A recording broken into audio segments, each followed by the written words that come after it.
بسم الله الرحمن الرحيم.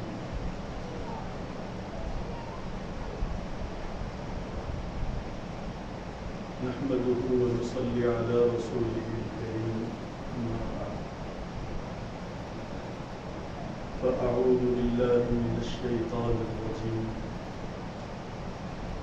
هو الذي أرسل رسوله بالهدى ودين الحق ليظهره على الدين كله. صدق الله العظيم.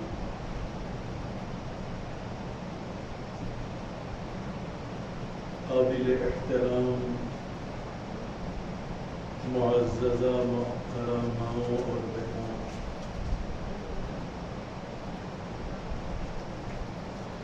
ربیع الاول کی آج 10 تاریخ اسلامی مہینے ہیں. جیسا کہ آپ جانتے ہیں انگریزی مہینوں کے نام ہوتے ہیں. جنوری سے سال شروع ہوتا ہے اور دسمبر پر ختم ہوتا ہے. ایسے ہی ہم مسلمانوں کی ایک تاریخ ہے جو ہجرت سے شروع ہوتی ہے. 1443واں سال یعنی 4 پر 3 سال گزر گئے میرے اور آپ کے آقا نبی رحمت صلی اللہ علیہ وسلم کو مدینہ تشریف لا کر. آپ کا پیدائشی وطن مکۃ المعظمہ ہے، جہاں خانہ کعبہ ہے اور اللہ کے بندے پوری دنیا سے حج کے فریضے کو اور عمرے کو ادا کرنے کے لیے وہاں جاتے. وہی عظیم اور مبارک شہر مکۃ المعظمہ جس میں میرے اور آپ کے آقا نبیوں کے نبی انبیاء کے سردار حضرت محمد الرسول اللہ صلی اللہ علیہ وسلم پیدا ہوئے. پھر آپ نے اللہ کا دین، اللہ کا پیغام، اللہ کی باتوں کو اللہ کے بندوں تک پہنچانا شروع کیا. اللہ نے آپ کو نبی اور رسول بنایا، آپ کے کندھوں پر ذمہ داری ڈالی. اے محمد اب آپ میرا پیغام میرے بندوں کو پہنچا دیجیے.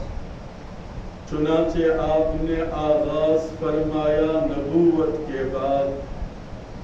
جہاں لوگ انیک خداؤں کو پوجتے تھے، ہر دن کا ہر موسم کا خدا الگ ہوا کرتا تھا. بیماری کا الگ خدا ہوتا، دولت کا الگ خدا ہوتا، خوشیوں کا الگ خدا ہوتا، سفر و حضر کا الگ خدا ہوتا. لوگ انیک خداؤں کی عبادت کو اپنا مشغلہ بنائے ہوئے اور غلامی کی زنجیر میں جکڑے ہوئے تھے. میں نے پچھلی دفعہ کچھ حالات آپ کے سامنے نبوت سے پہلے کے رکھے. اللہ کے نبی کے تشریف لانے سے پہلے جو دنیا کا نقشہ تھا، ماحول تھا، آپ نے اس کو سنا ہے. جب آقا نبی رحمت اس دنیا میں نہیں آئے تھے تو اس دنیا میں انسانوں کا حال کیا تھا؟ انسان اپنی سگی بیٹی کو زمین میں دفن کر کے زندہ فخر محسوس کیا کرتا تھا. شراب ان کی بھٹیوں کے اندر پڑی ہوئی تھی، جوا ان کا مشغلہ ہوا کرتا تھا. یہاں تک کہ اپنی بیوی اپنی عورت کو جوے کے اندر ہار دیا کرتا تھا. دنیا کا یہ نقشہ تھا. اللہ نے ایسے دور میں ایسے حالات کے اندر نبیوں کے سردار محمد الرسول اللہ صلی اللہ علیہ وسلم کو پیدا فرمایا. 40 سال کی عمر کے بعد اللہ نے آپ کو نبوت کا تاج پہنایا. اور دنیا انسانیت کو ان گندے اور فاسد اور غلط اور بیہودہ رسم و رواجوں سے متنبہ کروایا۔ سب سے پہلے اللہ کے ایک ہونے کا اعلان کیا گیا کہ لوگوں جو تم انیک خداؤں کو پوجتے ہو یہ غلط ہے، یہ برا ہے، یہ شرک ہے، اللہ اس گناہ کو کبھی معاف نہیں کرے گا، یہ اتنا عظیم اور بڑا اور گھناؤنی گناہ ہے کہ اللہ اس کو برداشت نہیں کرتے اور اللہ پاک کبھی اس کو معاف نہیں کرتے۔ تم سب کو ایک خدا کو پوجنا چاہیے، ایک اللہ سے ماننا چاہیے، ایک اللہ کے حضور اپنا ماتھا اور سر ڈالنا چاہیے، اسی رب کے سامنے اپنے ہاتھ جوڑنا چاہیے۔ یہ اسلام کا سب سے پہلا پیغام ہے۔ آپ اگر پچھلے دور میں چاہیں گے تو اسلام نہیں، جتنے پیغمبر اس دنیا میں آئے سب نے یہی کہا کہ لوگوں تمہارا پیدا کرنے والا اکیلا اللہ ہے، اس کا کوئی ساتھی نہیں، ساجی نہیں، پارٹنر نہیں، شریک نہیں، وہی تمہاری زندگی اور موت کا مالک ہے۔ جتنے پیغمبر اس دنیا میں آئے سب نے یہی پیغام دیا اور اپنی قوموں کو یہی بتلایا کہ تمہارا مالک اللہ ہے۔ اس اللہ کو چھوڑ کر کسی اور کی پوجا کرنا، کسی اور کے سامنے ہاتھ جوڑنا، کسی اور سے مانگنا، کسی اور کے در پر جانا، یہ گناہ اور شرک ہے، اللہ اس کو معاف نہیں فرمائیں گے۔ تو میرے اور آپ کے آقا نبی رحمت بھی تشریف لائے تو آپ نے بھی سب سے پہلے یہی اعلان کیا، ایھا الناس قولوا لا الہ الا اللہ، اے لوگو ایک اللہ کو مانو اور اللہ کے علاوہ سب کا انکار کرو۔ کسی میں اتنی طاقت نہیں ہے کہ وہ مچھر کا پر بنا سکے، کسی میں اتنی قدرت نہیں ہے کہ وہ کائنات کے کسی ایک ذرے کو بنا سکے۔ یہ جتنے لوگوں نے خدا بنا کر بٹھایا اور جن کے سامنے پوجتے ہیں، ہاتھ جوڑتے ہیں، ڈرتے ہیں، مانتے ہیں، ان کی حیثیت تو ایک مچھر کے پر کے برابر نہیں ہے۔ یہ ایک مچھر کو نہیں بنا سکتے۔ یہ کیا تمہاری مرادوں کو پوری کریں گے؟ یہ کیا تمہاری ضرورتوں کو پوری کریں گے؟ یہ کیا تمہاری پریشانیوں کا خاتمہ کریں گے؟ یہ کیا تمہاری بیماری کو صحت میں بدلیں گے؟ یہ کیا اولاد دے سکیں گے؟ سب نبیوں نے یہی کہا اور اخیر میں آ کر میرے اور آپ کے آقا نبیوں کے سردار انبیاء کے سرتاج نے بھی دنیا کو یہی بتلایا کہ دیکھو تمہارا پیدا کرنے والا خالق و مالک ایک اللہ ہے اور اسی کی طرف تم کو واپس جانا ہے اور اپنی زندگی کا حساب و کتاب دینا ہے۔ یہ مت بھولنا کہ دنیا میں کیسے تم نے زندگی گزاری ہے، ایک جزا کا اور بدلے کا دن آنے والا ہے اور اس دن تم کو اس رب کے سامنے پیش کیا جائے گا اور تمہاری زندگی کے بارے میں تم سے سوال کیا جائے گا۔ کسی کو نہیں چھوڑا جائے گا، کوئی بچ نہیں پائے گا۔ اللہ کے سامنے مرد ہو، عورت ہو، جوان ہو، بوڑھا ہو، امیر ہو، غریب ہو، بادشاہ ہو، فقیر ہو، کوئی اللہ کی بارگاہ سے چھوٹ نہیں پائے گا۔ سب کو اللہ کے حضور ایک دن کھڑے ہونا ہے اور اس دنیا کا حساب دینا ہے۔ قرآن مجید کہتا ہے وَأُزْلِفَتِ الْجَنَّةُ لِلْمُتَّقِينَ، اللہ کا حکم ہوگا لاؤ آج جنت کو کھینچ کر متقیوں کے لیے، پرہیزگاروں کے لیے، اللہ سے ڈرنے والوں کے لیے۔ اپنی زندگی کو خواہشات اور منمانی پر نہیں گزارتے، اللہ سے ڈر کر جو جیتے ہیں ان کے لیے جنت کو اس دن لایا جائے گا۔ وَأُزْلِفَتِ الْجَنَّةُ لِلْمُتَّقِينَ وَبُرِّزَتِ الْجَحِيمُ لِلْغَاوِينَ، اور جو اللہ کے نافرمان ہیں، اللہ سے روگردانی اختیار کرتے ہیں، جنہوں نے نہ نمازوں کا خیال کیا، نہ رب کو یاد کیا، نہ اللہ سے ڈر کر زندگی گزاری، نہ گناہوں سے اپنے آپ کو بچاتے رہے، بس ماحول جیسا چل رہا ہے، خاندانوں میں جیسے رسم و رواجیں ہیں، پڑوس میں جیسے ہو رہا ہے، دوست احباب ان ساری چیزوں پر تو نظر ہے، لیکن اللہ پر نظر نہیں ہے کہ میرے اللہ کیا چاہتے ہیں، میرے اللہ کو کون سی چیزیں پسند ہیں اور کن چیزوں سے میرے اللہ ناراض ہوتے ہیں۔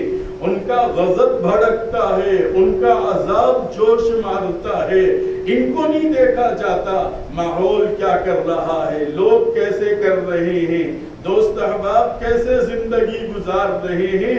ہم بھی اس کے پیچھے پڑ کر اپنی زندگیوں کو برباد کر رہے ہیں اور اپنی زندگیوں کو دونوں جہان کے اندر خراب کر رہے ہیں۔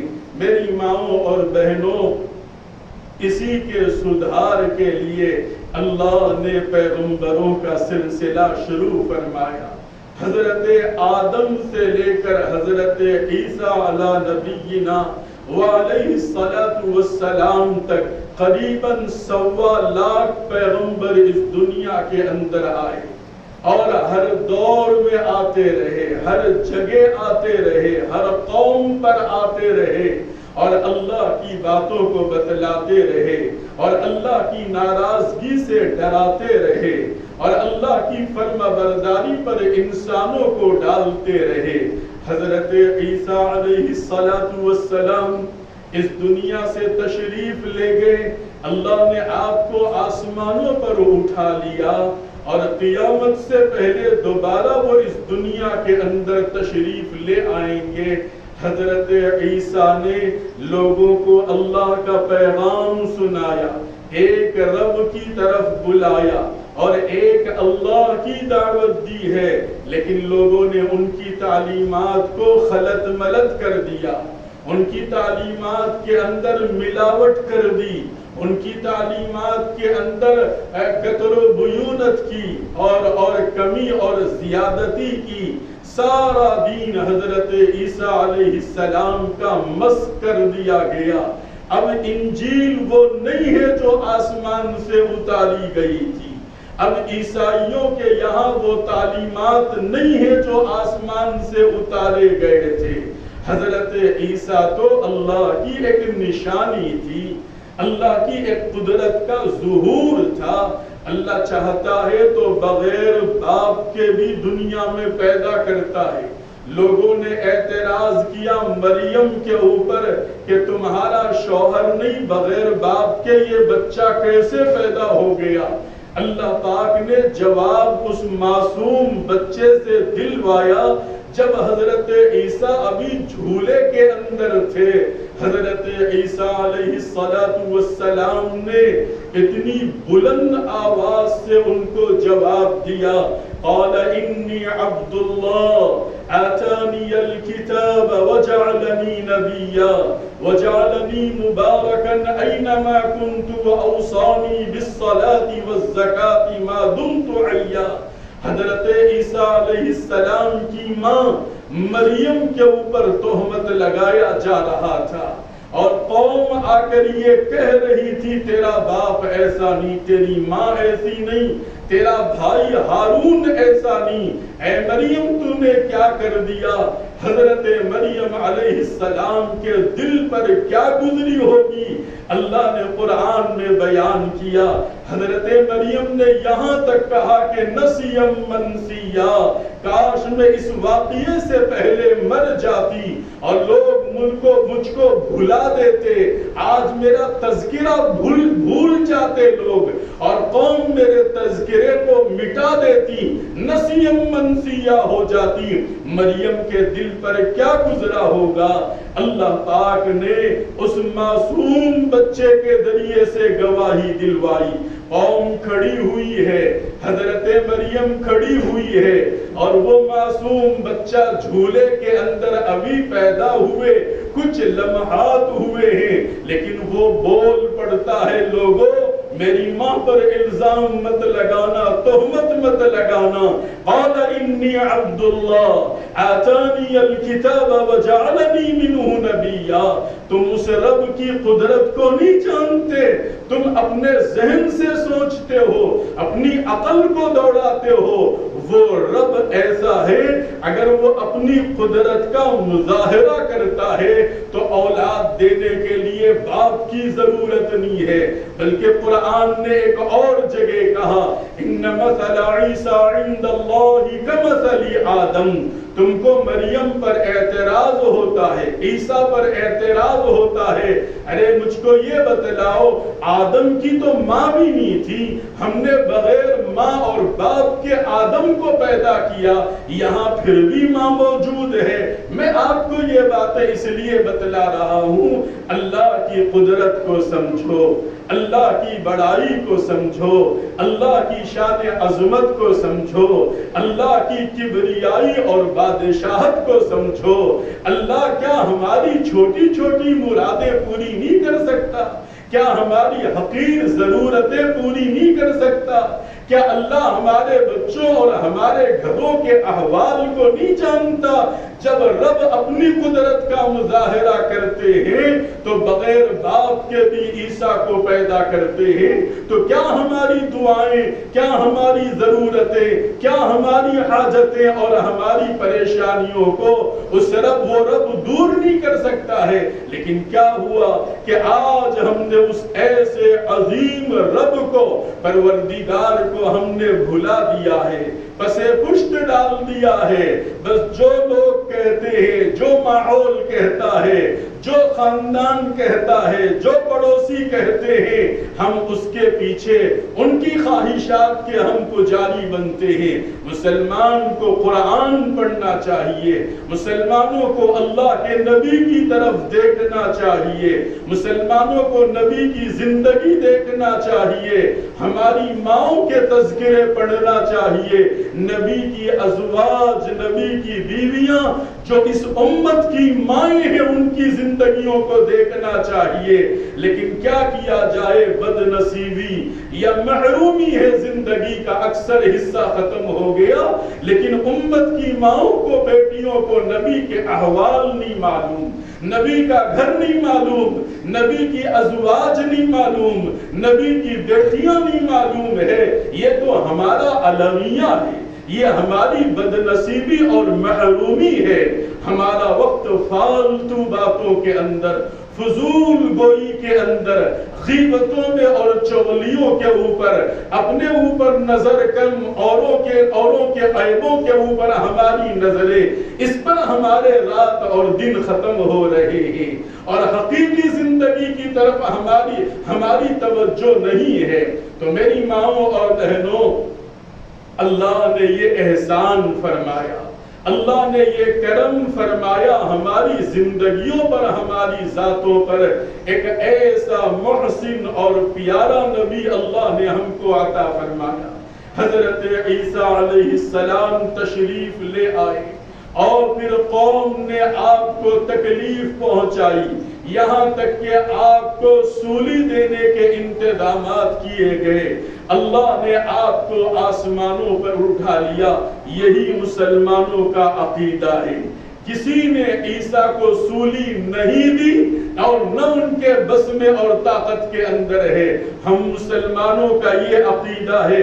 اللہ پاک نے حضرت عیسیٰ علیہ السلام کو اس موقع پر قوم سے بچا کر، دشمنوں سے بچا کر آسمانوں کے اوپر اللہ نے اٹھا لیا ہے، اور آج بھی حضرت عیسیٰ صحیح سلامت اور زندہ آسمانوں کے اوپر موجود ہیں، اور میرے اور تمہارے نبی نے ارشاد فرمایا قیامت سے پہلے حضرت عیسیٰ اس دنیا کے اندر آئیں گے۔ بہرحال مختصر یہ کہ حضرت عیسیٰ علیہ السلام کہ اس دنیا سے جانے کے 570 سال کے بعد، یعنی 71واں سال شروع ہوا، 570 سال گزر گئے، اللہ نے مکہ المعظمہ کے اندر ایک نبی رحمت کا ظہور فرمایا، جن کا نام مبارک محمد ہے، احمد بھی ہے، حامد بھی ہے، محمود بھی ہے، اور بہت سے نام اللہ نے آپ کے قرآن میں بیان فرمائے ہیں۔ کہیں اللہ نے پیار کے انداز میں فرمایا یا ایوہ النبی، کہیں فرمایا یا ایوہ الرسول، کہیں کہا یا ایوہ المزمل، کہیں کہا یا ایوہ المدثر، کہیں کہا سراجا منیرا، اور کہیں کہا محمد الرسول اللہ، اور کہیں قرآن کے اندر فرمایا والضحی واللیل اذا سجا، کہیں فرمایا الم نشرح لک صدرک ورفعنا لک ذکرک، اے پیغمبر تیرا ذکر ہم بلند کریں گے اور پوری دنیا کے اندر عام فرمائیں گے۔ اللہ کی شان کو اس دنیا میں کوئی جاننے والا نہیں، ایسے ہی اللہ کے اس آخری نبی پیغمبر اسلام محمد الرسول اللہ کی شان کو نہ آج تک کسی نے جانا ہے، نہ قیامت تک کوئی جانے گا۔ وہ رب ہی جانتا ہے اپنے حبیب کی شان کو اور اپنے حبیب کے مقام و مرتبے کو، اللہ کے سوا اس دنیا میں کسی نے اس پیارے نبی کی شان کو نہیں جانا ہے۔ بہرحال حضرت عیسیٰ علیہ السلام اس دنیا میں آئے، لوگوں نے غلط عقیدے بنا لیے۔ کسی نے کہا عیسیٰ اللہ کا بیٹا ہے، جب باپ کو نہیں پایا تو لوگوں نے الزام لگایا کہ عیسیٰ اللہ، یہ بہت بڑا بہتان ہے، الزام ہے۔ ماؤں میں آپ سے میں درد کے ساتھ کہتا ہوں، آج ہمارے بچے اسکولوں میں جاتے ہیں، بڑے ہو جاتے ہیں، کالجوں میں پڑھتے ہیں، ان کو بھی یہ پڑھایا جاتا ہے کہ عیسیٰ اللہ کے بیٹے ہیں، عیسیٰ خدا ہیں، لیکن مسلمان ماں باپ اپنے بچوں کا عقیدہ تک صحیح نہیں کرتے۔ جب ماں باپ ہی نہیں جانتے تو اولاد کو کیا بتائیں گے؟ کالجوں کے اندر، اسکولوں کے اندر پورے دہریے اسلام کا نام و نشان نہیں، لیکن ہمارے بچے پڑھ رہے ہیں دوسرے بچوں کے ساتھ عیسیٰ اللہ کے بیٹے ہیں، عیسیٰ خدا ہیں، عیسیٰ کے ایشور ہیں، عیسیٰ معبود ہیں، تو ہمارے بچے بھی پیر میں ہاتھ جوڑے ہوئے، سر جھکائے ہوئے۔ کیا اس ماں سے پوچھا نہیں جائے گا جو ماں اپنے بچے کو رات کے ایک وقت کا بھوکا دیکھنا نہیں چاہتی اور کھانا نیند سے اٹھا کر کھلاتی ہے، لیکن یہی بچہ کہ جہنم کے انگاروں پر جلے گا، ماں کیسے برداشت کرے گی؟ اور ماں سے پوچھا نہیں جائے گا تم نے اپنے بچے کے عقیدے کو درست نہیں کیا، اللہ سے اس کا رشتہ مضبوط نہ کیا، اللہ کا تعارف نہیں کرایا، نبی رحمت کے بارے میں اس کو نہیں بتایا، آپ سب پکڑی جاؤ گی اور اللہ کے پاس اس کا سوال کیا جائے گا، پوچھا جائے گا۔ تو دنیا نے غلط عقیدے بنا لیے۔ بعض لوگوں نے کہا عیسیٰ اللہ کے بیٹے ہیں، قرآن نے اس کی تردید فرمائی، قل هو اللہ احد اللہ الصمد لم یلد ولم یولد ولم یکن له کفوا احد۔ دو ٹوک انداز میں قرآن کہہ رہا ہے، اے محمد کہہ دیجئے میرے بندوں کو، اللہ ایک ہے، اس کا کوئی ساتھی نہیں، کوئی ساجی نہیں، اس کے کوئی برابر نہیں، اس کے کوئی رشتہ دار نہیں ہے۔ لم یلد ولم یولد، وہ کسی سے پیدا نہیں ہوا اور اس سے کوئی پیدا نہیں ہوا۔ قرآن نے دو ٹوک انداز میں کہا اور 20 دفعہ دفعہ ہم یہ سورت پڑھتے بھی ہیں، لیکن کبھی ہم نے غور کیا اس کا ترجمہ کیا ہے، اللہ اس میں کیا پیغام دے رہے ہیں، اللہ کیا بتلانا چاہتے ہیں، کبھی ہم نے غور نہیں کیا، بس ایسے ہی پڑھ لیا، آگے گزر گئے، نمازیں مکمل کر لی۔ کبھی ترجمہ بھی پڑھو کہ اللہ کیا پیغام دینا چاہتے ہیں۔ اللہ نے پوری انسانیت کو بتلایا، وہ اللہ بے نیاز ہے، اللہ الصمد، اللہ بے نیاز ہے۔ ساری کائنات کا ہر چپا، انسان اور جن اور پرندے سب اللہ کے باغی ہو جائیں، اللہ کی ذات میں ذرہ برابر فرق نہیں آئے گا۔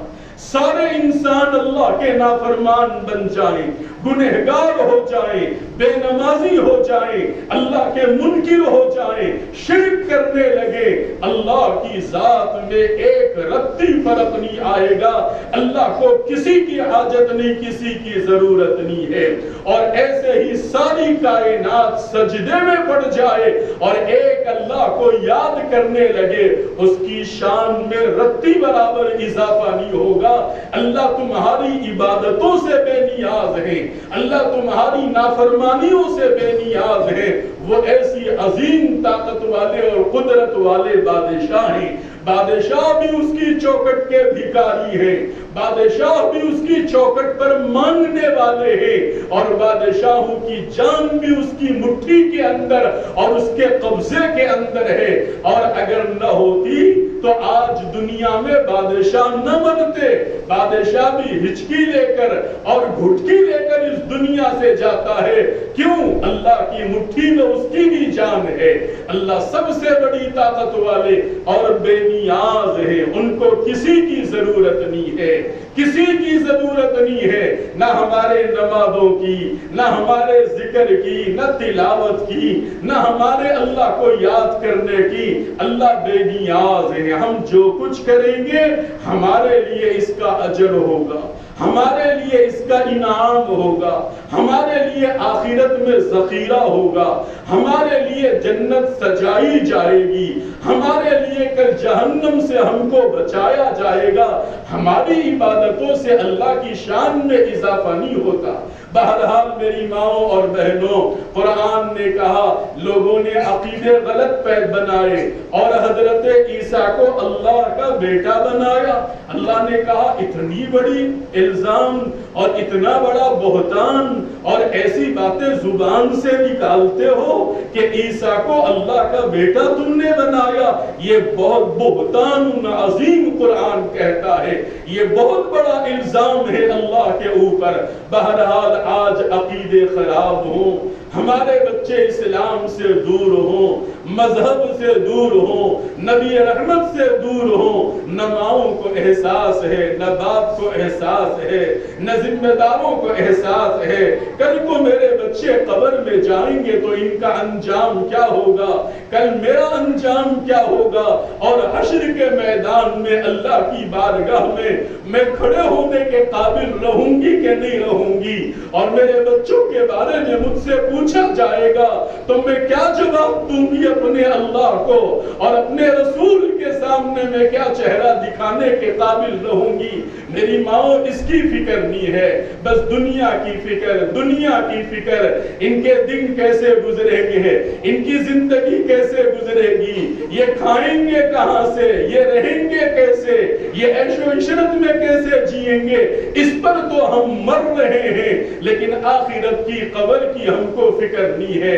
جبکہ کتنوں کو ہم نے اٹھتا ہوا دیکھا، کتنوں کے جنازے اٹھتے ہوئے دیکھے، کتنوں کو قبر میں دفن ہوتا ہوا دیکھا، منو مٹی کے اندر دباتے ہوئے ہم نے کتنوں کو دیکھا، اس کے باوجود احساس پیدا نہیں ہوتا۔ بس وہی کافرانہ زندگی، وہی ہندوانہ زندگی، وہی مشرکانہ زندگی ہماری، کوئی فرق نہیں ہے، نام کا فرق ہے، بس ان کا نام کچھ اور ہے، ہمارا نام کچھ اور ہے۔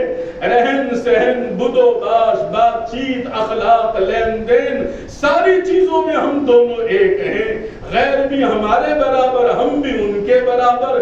کیا یہ نام کا فرق ہم کو جہنم سے بچا سکے گا؟ کیا یہ نام کا فرق ہم کو جنت میں ڈال سکے گا؟ نہیں میری ماؤں اور بہنوں، نبی کے قدموں میں اپنی زندگی کو ڈالنا پڑے گا، نبی کو پوری طرح سے ماننا پڑے گا۔ صرف کلمہ پڑھ کر نہ ترجمہ جانتے ہیں، نہ مطلب جانتے ہیں، نہ کلمہ ہم سے کیا چاہتا ہے، کیا ہم سے کلمہ یہ چاہتا ہے، ہم نے آج تک غور نہیں کیا۔ بس وہی بچپن کا پڑھا ہوا کلمہ ہے، نہ اس کا مطلب معلوم ہے، نہ ترجمہ معلوم ہے، اور کلمے کا تقاضا معلوم ہے۔ کلمہ پڑھنے کے بعد میرے اوپر کیا ذمہ داری عائد ہوتی ہے، اور مجھ کو کس کی بندگی کرنا چاہیے، کس کے قدموں میں سر ڈالنا چاہیے، کچھ نہیں معلوم ہے۔ بس نام کا فرق ہے، زیادہ سے زیادہ مسلمانوں کی طرح عید کر لیا، جمعہ کی نماز پڑھ لی، اور خاص راتوں میں کچھ نمازیں پڑھ لی، رمضان میں کچھ دعاؤں کا اہتمام کر لیا۔ نہیں میری ماؤں اور بہنوں، اللہ نے ہماری زندگی کو سنوارنے کے لیے قرآن مجید کو نازل فرمایا۔ میں کہا کرتا ہوں یہ قرآن مردوں کی کتاب نہیں ہے، یہ قرآن غریبوں کی کتاب نہیں ہے، یہ قرآن یتیموں کی کتاب نہیں ہے۔ ایک وقت تھا قرآن بادشاہوں کے محلوں کے اندر پڑھا جاتا تھا، بادشاہوں کے اولاد قرآن پڑھا کرتی تھی، شہزادے قرآن کے حافظ ہوا کرتے تھے۔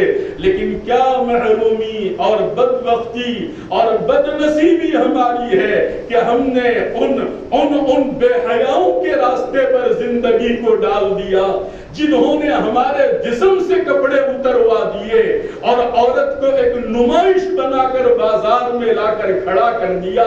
ہم اس کو فیشن سمجھتے ہیں، اور جس نبی نے بیٹی کے سر کے اوپر چادر رکھا، جس نبی نے ماں کا مقام بتلایا، جس نبی نے بیٹی کو باپ کی جائیداد میں حصے دلوائے، جس نبی نے عورت کے مقام و مرتبے کو بیان فرمایا، اسی پیارے نبی کو ہم نے فراموش کر دیا اور بھلا دیا ہے، اور ہم کو وہ نبی کبھی یاد بھی نہیں آتے، اور ان ناپاک زبانوں سے ہم نے کبھی اس پیارے نبی پر درود بھی ہم پڑھ نہیں سکے، اور نہ ہم اس قابل ہو سکے۔ میری ماؤں اور بہنوں، حق یہ تھا ہمارے ماؤں کو قربان کیا جاتا، ہماری اولاد کو ذبح کیا جاتا، ہماری زندگیوں کو قربان کیا جاتا۔ اس نبی کے ایک لمحے کا احسان کا بدلہ ادا نہیں ہو سکتا ہے۔ اللہ نے قرآن مجید کے اندر اس پیارے نبی کے کیا احسان بیان فرمائے۔ ابھی دیکھو بعرفات کا مہینہ، عوام کی زبان میں اس کو بعرفات کہا جاتا ہے، جگہ جگہ میلاد کے جلسے ہو رہے ہیں، کھانے پکائے جا رہے ہیں، کھلائے جا رہے ہیں، محفلیں سجائی جا رہی ہیں، نعتیں پڑھی جا رہی ہیں، اور ان کا بیان ہو رہا ہے۔ کیا اس سے حق ادا ہو جائے گا؟ کیا ہمارے نبی ایک وقت کے کھانے کے محتاج ہیں؟ کیا ہمارے نبی ہماری تعریف کے محتاج ہیں؟ کیا ہمارے نبی ہمارے جلسوں اور محفلوں اور مجلسوں کے سجائے جانے کے محتاج ہیں؟ ہمارے نبی ہمارے کسی چیز کے محتاج نہیں ہیں۔ اللہ نے اس پیارے نبی کی محفل کو آسمانوں کے اوپر سجایا ہے، اور ان کے افراد کو فرشتوں کو مہیا فرمایا ہے، اور آسمانوں پر اللہ نے نعت گوئی فرمائی ہے، اور اس نبی کی حمد و ثنا بیان فرمائی ہے۔ ہمارے جلسوں، ہمارے کھانوں اور ہمارے میلاد کی محفلوں اور ہمارے قصیدوں کے پڑھنے اور ہمارے نعت گوئی کرنے کے ہمارے نبی محتاج نہیں ہے۔ ہاں اگرچہ یہ بھی نیک کام ہے، ثواب کے کام ہیں، اچھے کام ہیں، لیکن صرف اتنا کرنے سے حق ادا نہیں ہوتا، بلکہ نبی کے اوپر فدا ہونا پڑے گا، نبی پر قربان ہونا پڑے گا۔ نبی پاک علیہ السلام کو اللہ نے چار چیزیں علماء نے فرمائی، جمال، کمال اور نوال، یہ اللہ کے نبی کی خصوصیات میں سے ہے۔ حسن اور جمال اللہ نے آپ کو ایسا عطا فرمایا۔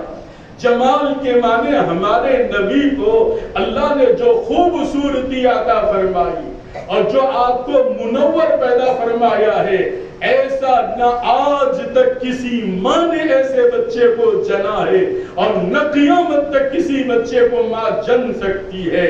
صحابہ ارشاد فرماتے ہیں، ماں جان سیدہ عائشہ رضی اللہ عنہا کہتی ہے، میں گھر میں ہوتی اور میرے شوہر نبی رحمت گھر میں ہوتے، میں سوئی میں دھاگا پرا دیا کرتی اپنے نبی کے نور کی روشنی کے اندر اور اپنے نبی کے حسن و جمال کے اندر، ان کی روشنی کی وجہ سے میں سوئی میں دھاگا پرا لیا کرتی تھی۔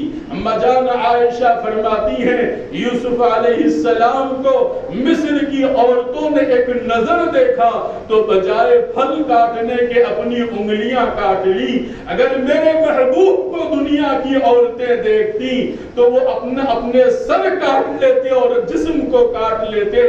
اللہ نے ایسا حسن و جمال میرے اور آپ کے آقا نبی رحمت صلی اللہ علیہ وسلم کو عطا فرمایا۔ قربان جاؤ، احسان مانو بزرگوں کا، علماء کا۔ علماء نے ساری چیزوں کو کتابوں میں محفوظ کیا ہے۔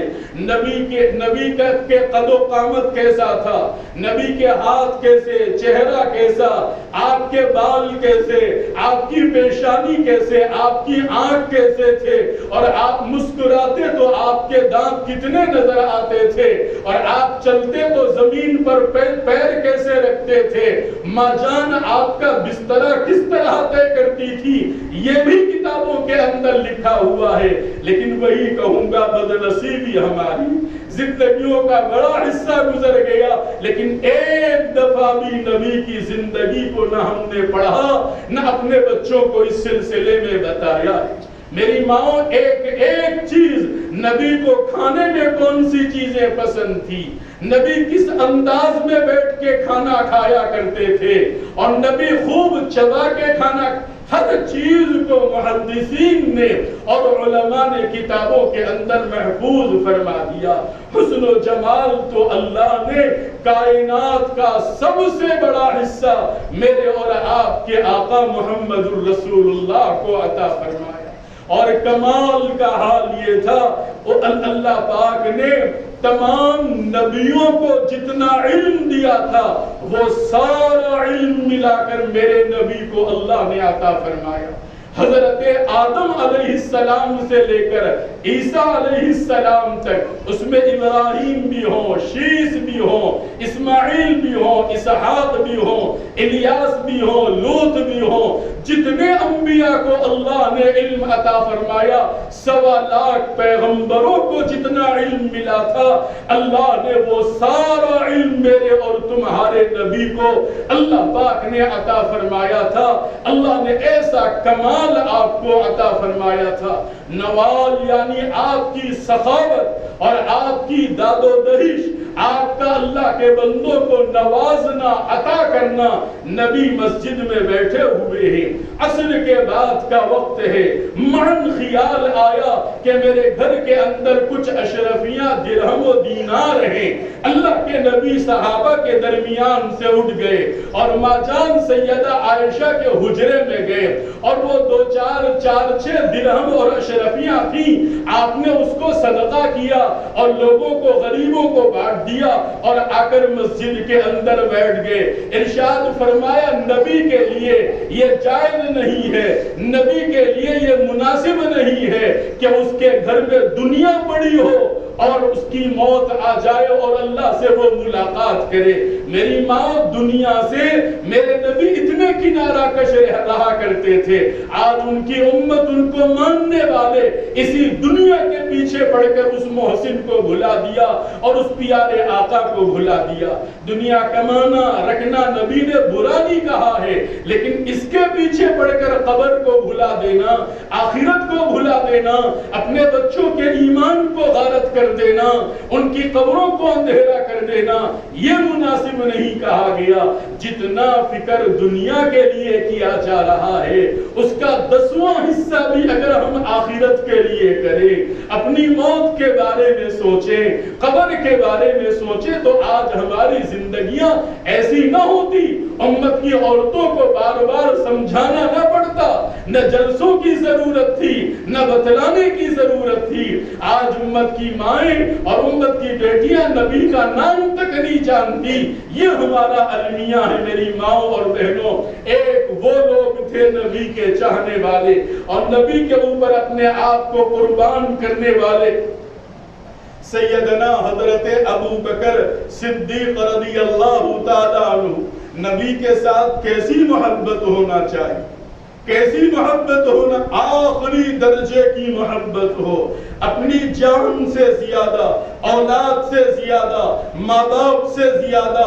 اس سے بڑھ کر اور کیا محبتیں ہوں گی؟ دولت کوئی چیز نہیں، گھر کوئی چیز نہیں، سونا چاندی کوئی چیز نہیں۔ قرآن نے کہا ان کان آباؤکم وابناؤکم واخوانکم وازواجکم وعشیرتکم واموال اقترفتموها وتجارۃ تخشون کسادها ومساکن ترضونها احب الیکم من اللہ ورسولہ۔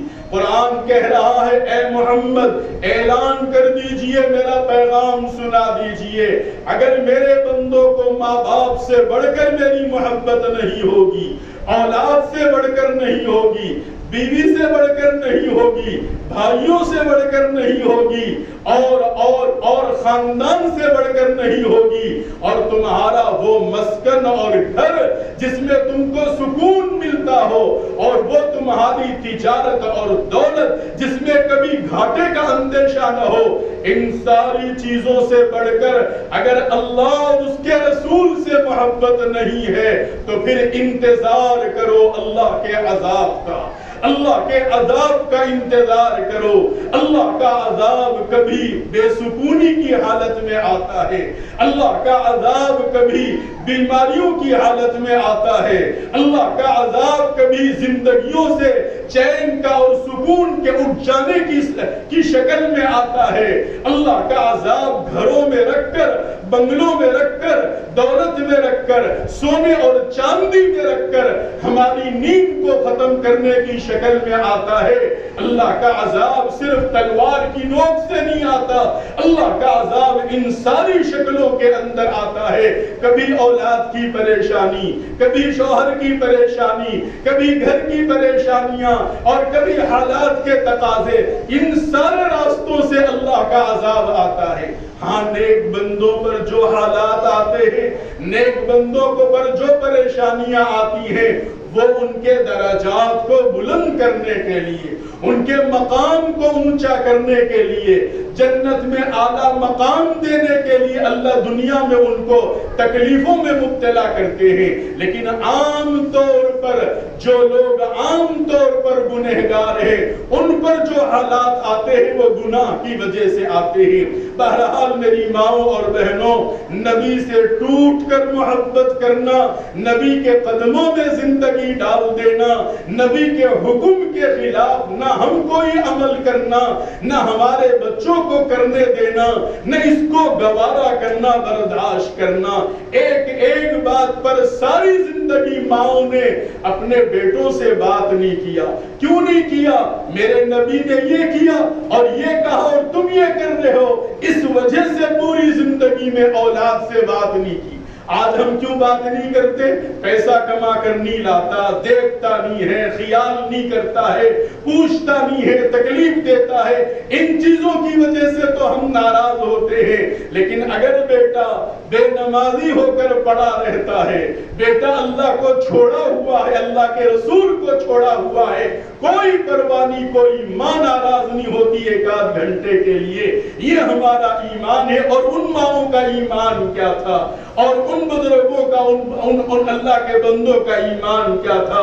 بدر کا میدان ہے، حضرت ابو بکر صدیق رضی اللہ تعالیٰ عنہ کتنے بڑے صحابی ہیں۔ اما جان حضرت عائشہ کے ابا ہیں، اور سب سے پہلے رسول اللہ پر ایمان لانے والے، کلمہ پڑھنے والے مردوں میں حضرت ابو بکر صدیق رضی اللہ تعالیٰ عنہ۔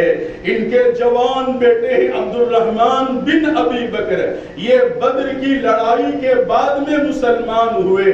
تو حضرت عبد الرحمن کہتے ہیں ابا جان بدر کی لڑائی میں میدان کے اندر میں کافروں کی طرف سے مسلمانوں سے لڑنے کے لیے آیا تھا، اور کئی دفعہ ایسا ہوا کہ میری تلوار کی زد میں آپ آ چکے تھے، لیکن میں نے اپنے آپ کو چھپا لیا اور تلوار کو نیچے کر لیا۔ یہ میرا باپ ہے، یہ صدیق ہے، یہ امانت دار ہے، میں کیسے ان کے اوپر تلوار چلا سکتا ہوں؟ بیٹا اپنے باپ کو کہہ رہا ہے۔ ابا جان بدر کے میدان کے اندر کئی دفعہ ایسے موقع آئے کہ میری تلوار کی زد میں آپ آ چکے تھے، میں چاہتا تو آپ کی گردن دھڑ سے جدا کر دیتا، لیکن میں نے فوری جیسا آپ سامنے آئے تو آپ کے باپ ہونے کا خیال مجھے آ گیا اور میں نے تلوار کو نیچے کر لی۔ حضرت ابو بکر نے کیا جواب دیا؟ قسم خدائے پاک کی، اگر ایک دفعہ بھی مجھ کو یہ موقع ملتا میں تجھ کو نہ چھوڑتا، تیرے سر کو تیرے دھڑ سے جدا کر دیتا۔ نبی کی وفاداری کے ساتھ حضرت ابو بکر کا یہ حال ہے۔ فرماتے ہیں تو یہ کہتا ہے کہ میں کئی دفعہ آیا تھا اور تو نے مجھ کو چھوڑ دیا، قسم اگر تو میری تلوار کی زد میں آ جاتا میں تجھے نہ بخشتا، میں تجھے نہ چھوڑتا۔ نبی کے ساتھ ایسی محبت تھی، اولاد کی پرواہ نہیں تھی، خاندان کی پرواہ نہیں تھی۔ میرے دوستوں، میری ماں اور بہنوں، ایمان اس کو کہتے ہیں۔ کیا پھسپھسا ایمان ہے؟ اچھے ہیں تو کوئی یاد نہیں آتے، کوئی پریشانی ہے تو اللہ یاد آتے ہیں، نبی یاد آتے ہیں، رسول اور دین یاد آتا ہے۔ یہ کوئی ایمان نہیں ہے۔ ہر حال میں اللہ کو سامنے رکھو، اللہ کے نبی کو سامنے رکھو، گھر میں رہو، بند کمرے میں رہو، اکیلے میں رہو، لوگوں کے درمیان رہو، اللہ اور اللہ کے رسول تمہارے دل میں ہونا چاہیے۔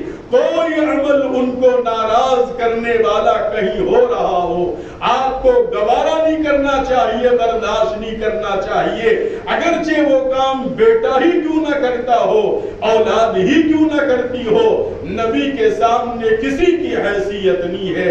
اللہ نے قرآن میں ہم کو یہ پیغام دیا، چند روزہ زندگی ہے، اس طرح گزار لو تو پھر وہاں راحت ہی راحت، آرام ہی آرام ہے، وہاں سب مل جل کے رہیں گے، اولاد بھی رہے گی، ماں باپ بھی رہیں گے، دوست احباب بھی رہیں گے، چاہنے والے بھی رہیں گے۔ جنت کے اندر کسی چیز کی اللہ کمی نہیں فرمائیں گے، بس اللہ چاہتے ہیں کہ تھوڑے دن میری مرضی کے مطابق زندگی گزارو تو ہمیشہ کے لیے میں تمہاری مرضی چلاؤں گا اور تمہاری طبیعت کے مطابق زندگی آخرت کے اندر گزاروں گا۔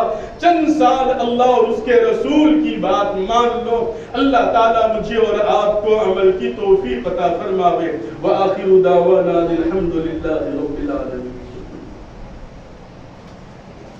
عصر کا وقت بھی قریب ہے، مجھے بھی ایک جگہ مسجد کے افتتاح میں جانا ہے، دعا فرما دیجیے۔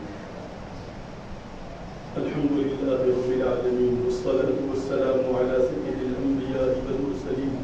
اللهم لك الحمد كما تحب وترضى عدد ما تحب وترضى، جزى الله عنا محمدا ما هو أهله۔ ربنا ظلمنا أنفسنا وإن لم تغفر لنا وترحمنا لنكونن من الخاسرين۔ ربنا آتنا في الدنيا حسنة وفي الآخرة حسنة وقنا عذاب النار۔ ربنا لا تجعلنا فتنة للقوم الظالمين ونجنا برحمتك من القوم الكافرين۔ اے اللہ گناہوں کو معاف فرما، لغزشوں کو درگزر فرما۔ اللہ جس حال میں جیسے بھی ہیں آپ کے بندے اور بندیاں ہیں، آپ ہی ہمارے خالق و مالک و پروردگار ہیں، ہم آپ کی مخلوق ہیں، غلام ہیں، بندے ہیں، عاجز ہیں، کمزور ہیں، لاچار ہیں، مجبور ہیں، بے بس ہیں۔ اللہ آپ کے علاوہ کوئی ہمارا سہارا نہیں ہے۔ آپ ہماری حالتوں کو خوب جانتے ہیں، ہماری کیفیات سے آپ واقف ہیں۔ اے اللہ آپ ہمارے بچوں کے حالات سے بھی واقف ہیں۔ مولا کریم نظر کرم فرما لیجئے، ہم پر ایک محبت کی نظر ڈال لیجئے، ہماری خطاؤں کو معاف کر دیجئے، ہماری غلطیوں کو درگزر فرما دیجئے۔ اللہ ہم کو اپنا بنا لیجئے، اپنی رضا والی زندگی دے دیجئے، ناراضگی والی زندگی سے بچا لیجئے۔ اے کریم اللہ، زندگیوں کا بڑا حصہ گزر چکا ہے، اب زندگیاں ڈھل چکی ہیں، ہر دن موت کے قریب جا رہا ہے اور قبر کی طرف لے جا رہا ہے۔ اے اللہ، اس دن بھی ہم کو رسوا ہونے سے بچا لیجیے، قبروں سے اٹھتے وقت بھی رسوا ہونے سے بچا لیجیے، آخرت میں بھی رسوائی سے بچا لیجیے۔ اے اللہ، ہم نے اپنی زندگیوں کو ضائع کر دیا، اپنی زندگیوں کو خراب کر دیا۔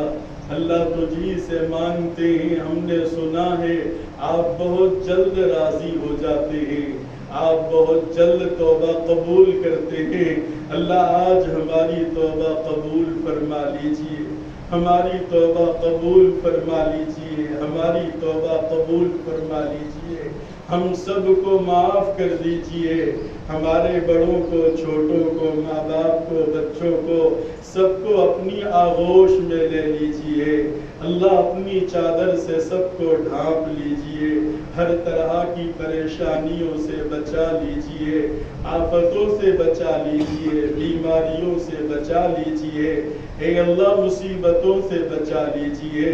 اللہ، کوئی سہارا ہمارا نہیں ہے، تجھی کو اپنا دکھیڑا سناتے، تیرے ہی سامنے اپنی زندگی کو کھول کے رکھتے ہیں۔ اللہ، ہماری زندگی کھلی کتاب ہے آپ کے پاس میں، کوئی ہمارا عمل آپ سے چھپا ہوا نہیں ہے۔ اللہ، آج سن لیجئے، ہماری مان لیجئے، ہماری دعاؤں کو قبول فرما لیجئے، ہمارے بچوں کا آسرا بن جائیے، ہمارا آسرا بن جائیے۔ اللہ، ان کی ضرورتوں کو بھی پورا فرما دیجئے۔ اللہ، ہمارے گھروں میں خوشیوں کو ڈال دیجئے، پریشانیوں کا خاتمہ فرما دیجئے، بیماروں کو صحت عطا فرما دیجئے۔ اللہ، جو جس پریشانی میں مبتلا ہے، مالک تو جانتا ہے، ہر بندہ اور بندی اپنی ضرورت لے کر یہاں آئے ہیں اور تیرے سامنے غلاموں اور بھکاریوں اور فقیروں کی طرح سے ہاتھ پھیلائے ہوئے ہیں۔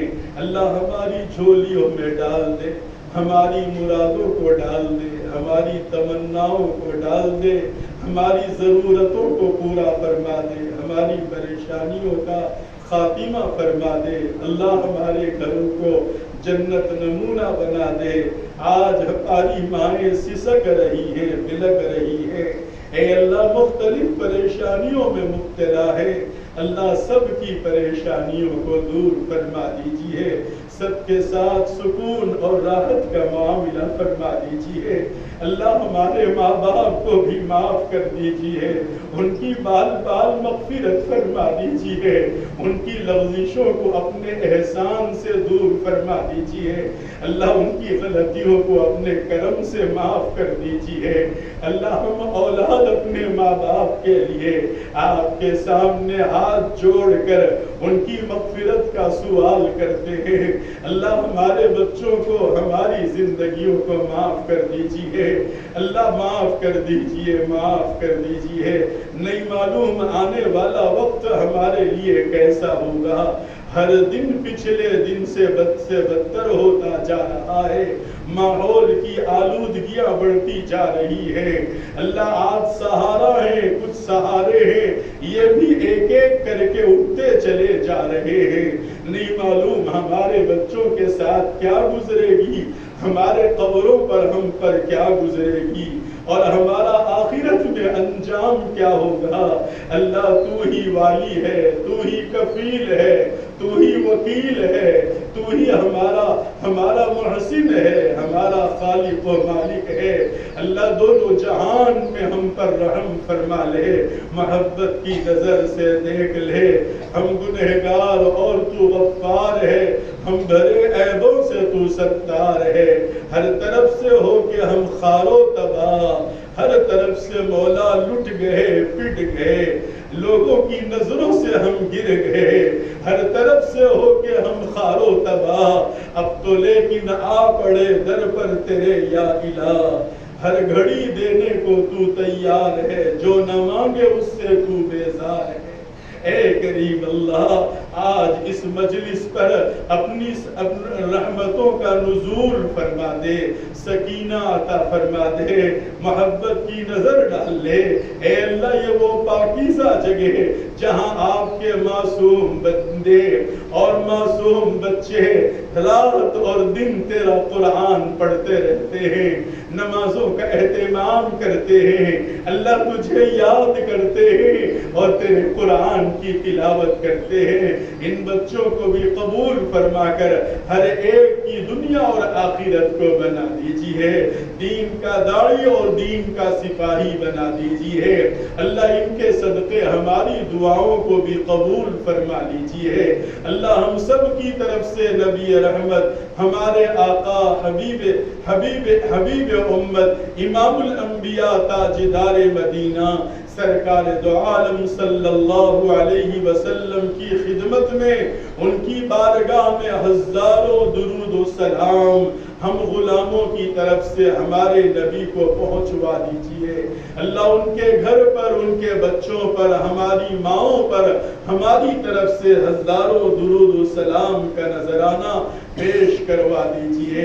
اللہ مانگنے میں جو غلطی ہو معاف کر دینا، کہنے سننے میں جو کوتاہی معاف کر دینا، اللہ ہماری پکڑ سے ہم کو بچا لینا، ہماری دعاؤں کو محض اپنے لطف کرم سے حضور پاک صلی اللہ علیہ وسلم کے صدقہ طفیل قبول و منظور فرما دیجئے۔ وصلی اللہ تعالی علی خیر خلقہ محمد وعلی آلہ وصحبہ اجمعین برحمتک یا ارحم الراحمین۔